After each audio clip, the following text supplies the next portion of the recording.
nunca mesmo eu havia deparado com algo que vi num livro de cálculo. Um ilustre professor, ensinando derivada para as crianças, colocou uma exclamação tal como jogador de xadrez. E no rodapé explicou: por favor, admire a beleza desta minha demonstração. Meus alunos, nessa época de engenharia, riram muito, mas é verdade. Hoje, quando adentro um museu, às vezes leva um susto, porque a obra talvez não seja, segundo o meu gosto, que não é o dos melhores, muito bonita. Mas quando eu consigo entendê-la, eu vejo que interessante. Ela suscita o meu pensamento, me faz abstrair daquele objeto que eu estou vendo, e essa abstração é um caminho com que o cientista constrói, por exemplo, quase toda a matemática, quase toda a biologia, quase toda a física. Não é interessante isso? Esta beleza intrínseca no fazer científico é muito semelhante àquela beleza que nós sentimos ao admirar uma obra de arte. Há uma beleza intrínseca, não só na matemática, mas nas ciências.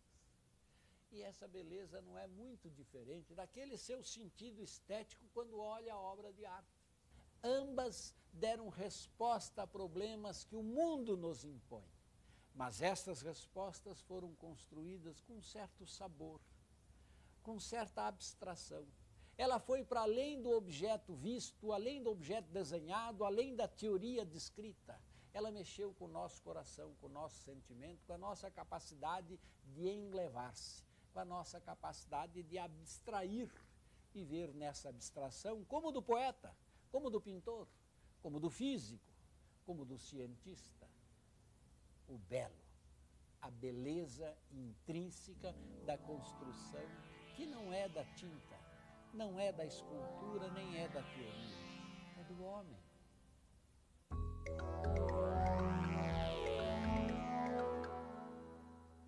Por que uma obra de arte agrada as pessoas? Toda obra de arte que agrada as pessoas é bela? Tem que ser bela?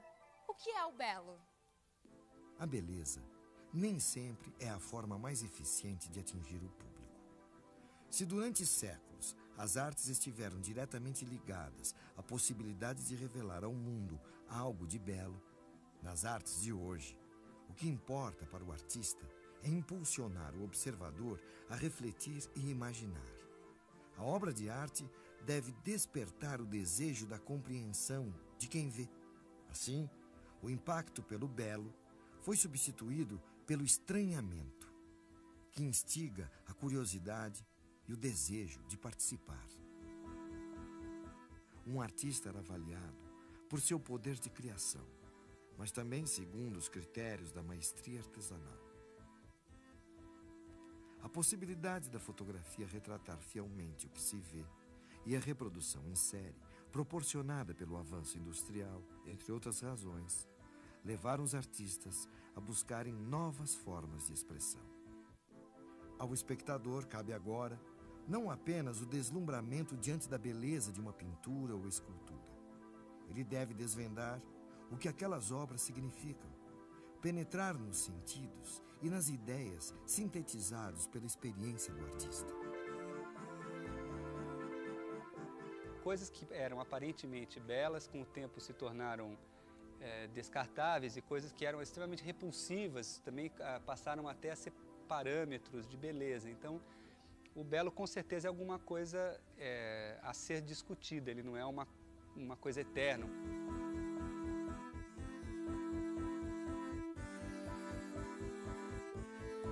O naturalismo é uma coisa histórica, né? Ele nasce na Grécia, ele termina na Idade Média, ele ressurge na Renascença e ele termina no modernismo. Ele também não é um parâmetro eterno do belo.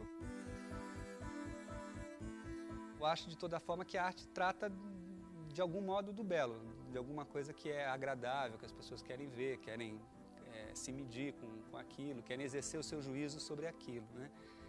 Agora, eu acho que não é possível fazer o belo sem botar o belo em questão, né? Então é esse um pouco o paradoxo da arte, né? Só faz o belo quem contesta o belo, um pouco isso. Mas e na matemática? O que é o belo? Para entender isso melhor, vamos viajar até a Grécia Antiga e tentar entender o que pensavam os filósofos gregos a respeito do belo e da matemática.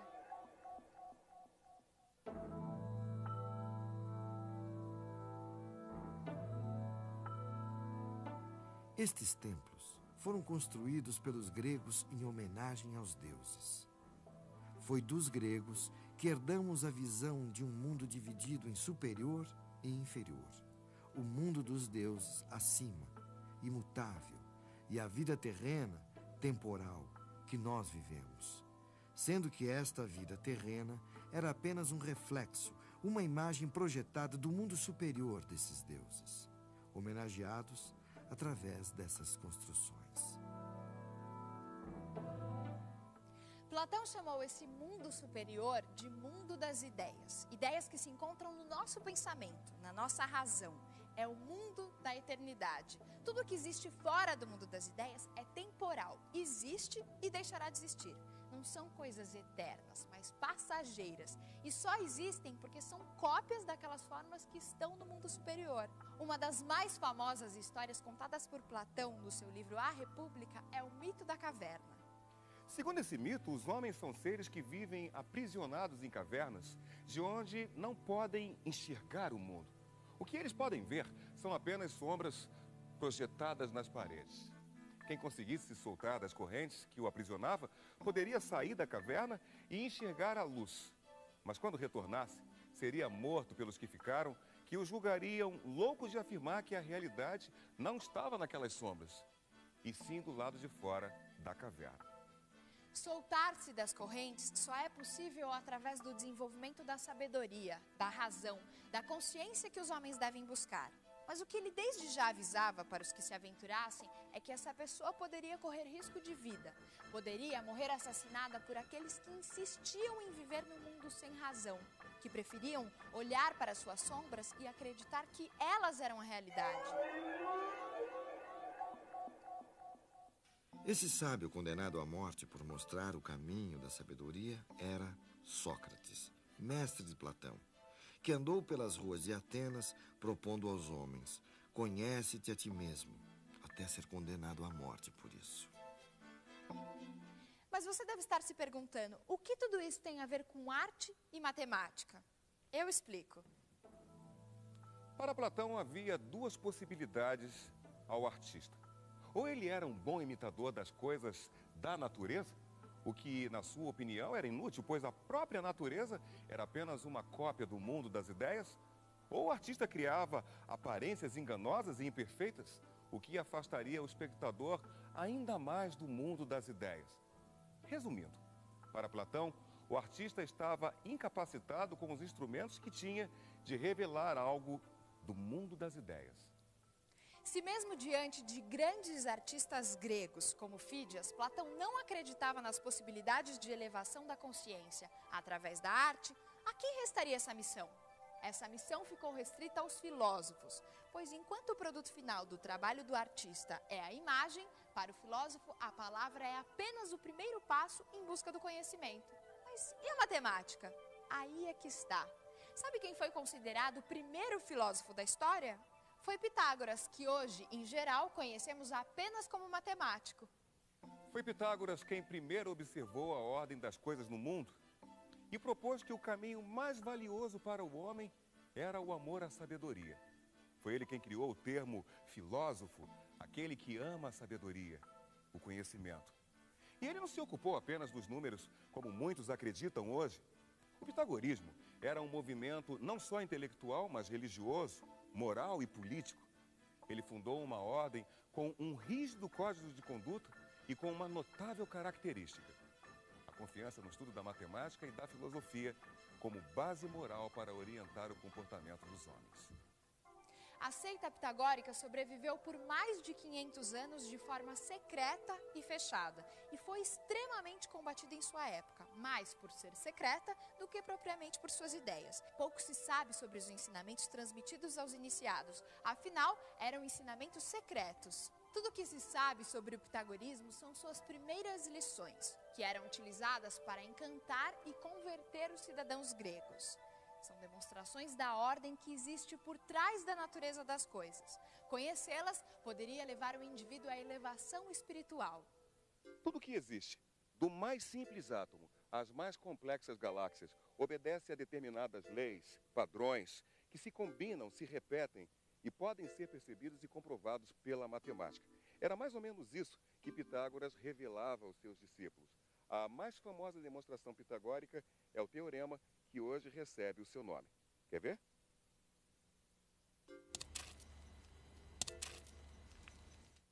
Partindo da percepção de que qualquer objeto atraído pela Terra forma com o eixo horizontal este ângulo, que foi chamado de ângulo reto, Pitágoras desenvolveu seu célebre teorema que pode ser sintetizado pela fórmula matemática A ao quadrado, mais B ao quadrado é igual a C ao quadrado. Pitágoras percebeu que a área formada pelo quadrado da lateral oposta ao ângulo reto era igual à soma dos dois quadrados formados pelos outros dois lados do triângulo.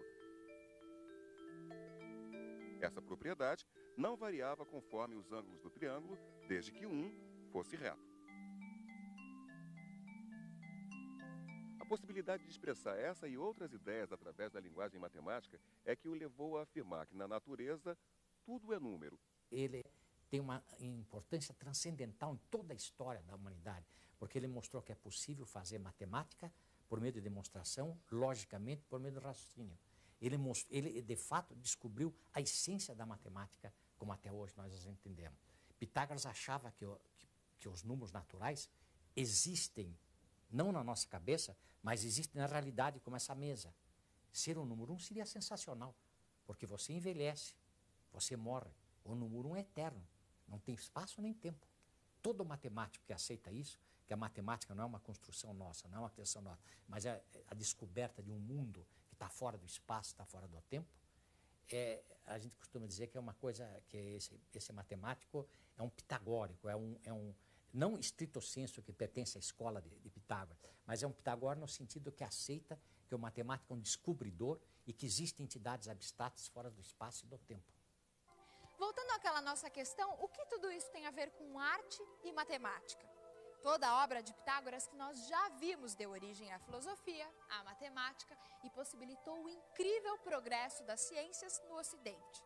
Nada disso teria acontecido se o mesmo não atentasse para a incrível beleza que há nas demonstrações de ordem no mundo e da possibilidade de, por trás dessa ordem, existir os números, como uma linguagem universal e atemporal, como uma espécie de fundamento daquele mundo das ideias, eterno e imutável. Eu diria que a matemática é a busca de certas estruturas e de suas propriedades, estruturas essas que você pode chamar de formas.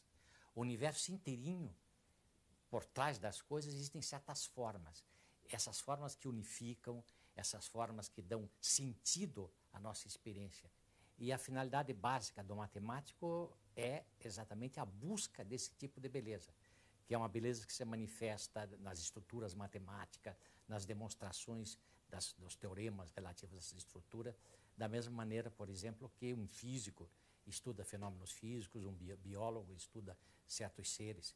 A matemática é a ciência básica, é uma ciência básica, e a beleza da matemática está por trás e subjacente à beleza de todas as outras ciências. Na década de 1970, surgiu um movimento artístico chamado conceitual. Nele, a ideia é preponderante e a forma das obras é secundária, podendo ser efêmera, precária, despretensiosa, desmaterializada, e o observador é impulsionado a refletir, a imaginar. Assim, a arte conceitual exige do espectador mais do que o deslumbramento diante de algo belo. Exige também a sua participação mental. A obra só se realiza inteiramente na cabeça de cada observador. Essa expressão artística também ficou conhecida por arte como ideia.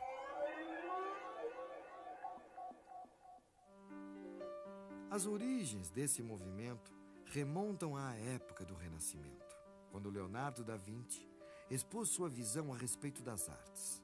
Segundo ele, a pintura não deveria ser apenas uma experiência visual, e sim uma ciência mental, como a filosofia e a matemática. Para ele, a pintura não era apenas o que estava no quadro, mas o que a imagem suscita na mente do observador.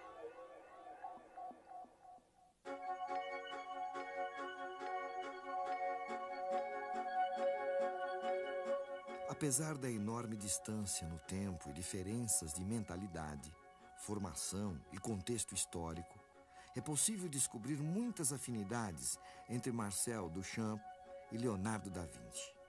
Ambos eram profundamente interessados em sistemas matemáticos, em fenômenos ópticos, na ciência da perspectiva, em mecanismos rotatórios, no uso do acaso como um apoio para a imaginação e na utilização de novas tecnologias. Acima de tudo, acreditavam que a arte não deveria ser apenas uma experiência visual ou retinal, e sim una cosa mentale. Leonardo tinha o desejo de dar à pintura o status de uma produção intelectual, uma poesia, e equiparar o artista ao profissional liberal ou ao poeta.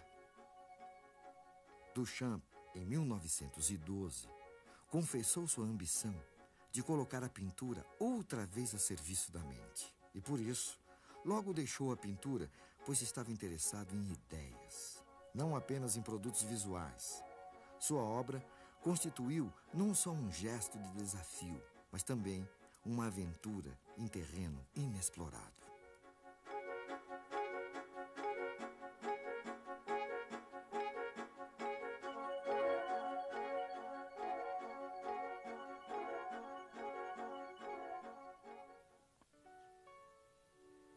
Observem esta obra. Se é quase impossível dizer que ela é bela, é inegável que não há como se manter indiferente a ela. Mas o que Duchamp quis, de fato, ao colocar este mictório no museu? Entre outras coisas, quis fazer uma obra que se realizasse na mente do espectador. A presença de um mictório em um museu já é por si só desconcertante. Agora observem o nome da obra: Fonte. Duchamp cria aqui um trocadilho entre o nome e a obra que leva o espectador a um tipo de reflexão pouco usual quando estamos, por exemplo, diante de um retrato. Não há dúvida que esse mictório dentro de um museu, intitulado Fonte, leva nossa mente a buscar uma solução para um enigma. É sem dúvida uma coisa mental. Se por si só esse objeto não é belo, a solução do enigma certamente o é. Duchamp abriu espaço para a arte conceitual, as instalações, a participação do observador na obra de arte, que ele considerava fundamental, e sobretudo para a difícil procura da verdade na arte contemporânea, que vai além da harmonia das formas. A sua lição é a do desconforto, do inútil, do gratuito, do desconcertante, afastando-se de todas as formas da fruição lírica tradicional, como nos trabalhos de seu contemporâneo, o músico John Cage.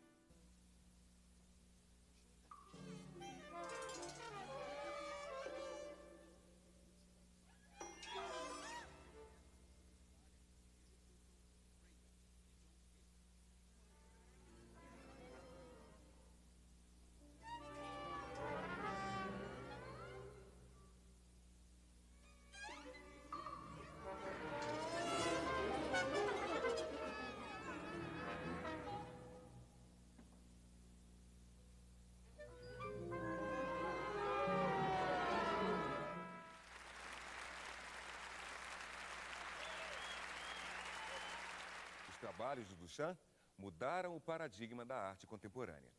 My idea was to choose an object that wouldn't attract me either by its beauty or by its ugliness. To find a point of indifference in my looking at it, see?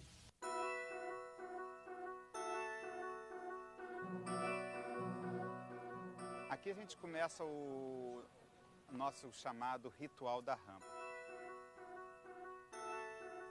É um jogo que se estabelece de leituras do próprio Marco como uma obra de arte. Então aqui a gente instiga o grupo ou o visitante a perceber um jogo de relações que acontece com a sua movimentação ao longo dessa rampa. O próprio Marco como obra de arte é interessante porque ele é uma escultura cuja forma destoa de todas as outras construções, que são as construções do nosso mundo cotidiano, nosso mundo real. Então esse museu tem a forma simbólica do museu da obra de arte, talvez de uma certa forma futurista.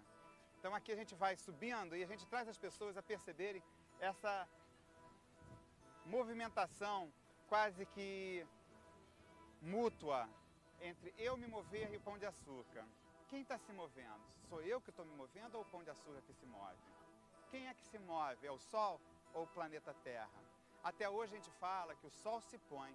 Essa subida da rampa também serve para a gente perceber a relação entre o belo cultural e o belo natural. Qual é o papel desse artista na sociedade hoje? É criar situações de experiência com o corpo, em que provoquem uma releitura móvel do mundo. Em cada ponto que eu estou, eu leio o mundo de uma forma diferente. E a genialidade dessa espiral que a gente está subindo é que antes de você entrar no círculo do museu, você é provocado, é impelido a ver todo um círculo maior da Baía de Guanabara.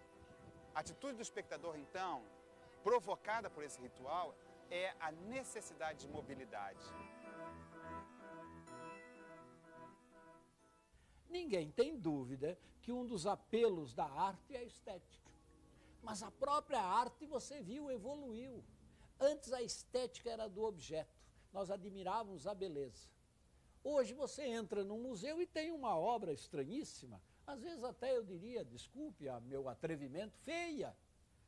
E você admira-se com aquilo, mas quando você entende, vê que aquilo suscita o seu pensamento, excita a sua ideia para uma abstração nova. Não é a beleza do ver, é a beleza do sentir, é a beleza do abstrair. E isto a ciência faz quase que da mesma forma que a arte. Essa nossa série foram 13 programas buscando mostrar para você isso. Há uma beleza intrínseca, não só na matemática, mas nas ciências. E essa beleza não é muito diferente daquele seu sentido estético quando olha a obra de arte.